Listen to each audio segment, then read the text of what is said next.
Hey, welcome to another episode of Cooking at Home with Chef Jeff. Tonight we're going to make a quick and easy meal. We're making a calzone. And you know, calzones are really great because it's you can really put anything in it. Traditionally, it's made with ricotta cheese and spinach, but it's great if you have leftover meat or leftover vegetables. You can just throw it in there, cook it up in about 20 minutes, and it's ready to go. And you know, in the 18th century, it was actually used to eat pizza on the go back in Naples when they used to eat pizza with a knife and fork. So if you're ready, let's get to it.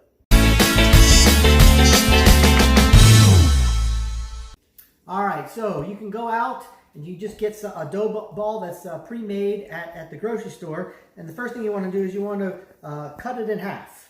And we're going to make 2 calzones out of this dough ball.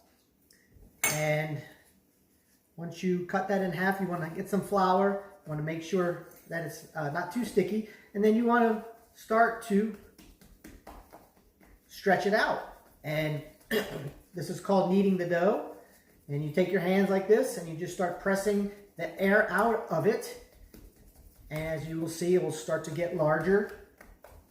As you're doing that, you can rotate it around. Add more flour because it's a little bit sticky. Once you get most of the air out,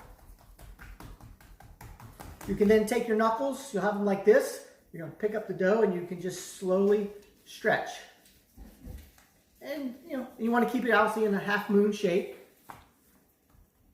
You don't want to stretch it too thin where you could see the cutting board or the countertop below, because then what will happen is it's going to end up blowing out once it cooks, and all of the cheese and the toppings will come out. So once you have that complete, what we'll do is we're going to then bring it over here. And if you can follow me, this is what we're going to put in it. We're going to have, we've got a ricotta cheese. We also have a mix of 5 cheeses as well. And what we're going to do is we're going to add some ricotta cheese here in the middle. Another trick is you want to make sure that you don't put too much in there as well, because otherwise it will all come spilling out at the end when you go to bite into it, and you don't want that.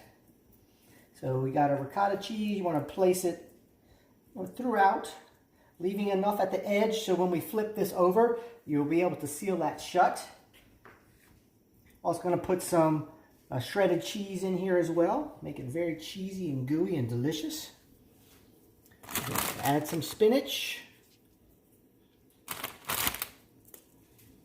We're going to throw in some ham that we had already cut up. Have that put in there. We've got some onions. Pretty much whatever you would put on top of a pizza would go in here. If you had sausage goes well. You want to put some peppers. We're also going to add a little bit of pre-cooked, pre-sauteed zucchini on here. And once that's complete, now we will take the dough and we're just going to stretch it and fold it over the top. Just like that. And you don't have to really worry about the shape too much. It doesn't have to be perfect. And then you want to seal that shut so nothing comes out all the way around. And the last thing that you want to do is, if you have a basting brush, you grab a basting brush, and then you want to coat it with a little bit of oil. And what this does, this gives it that crispy golden shine when it cooks. You can also use egg yolk, but olive oil works just as well. And then we'll put that into a preheated oven of 425. We'll cook that for about 20 minutes. And there you go. All right, let's see what we got. Oh, these are looking pretty good. We're going to serve them with the side of marinara sauce and dig in.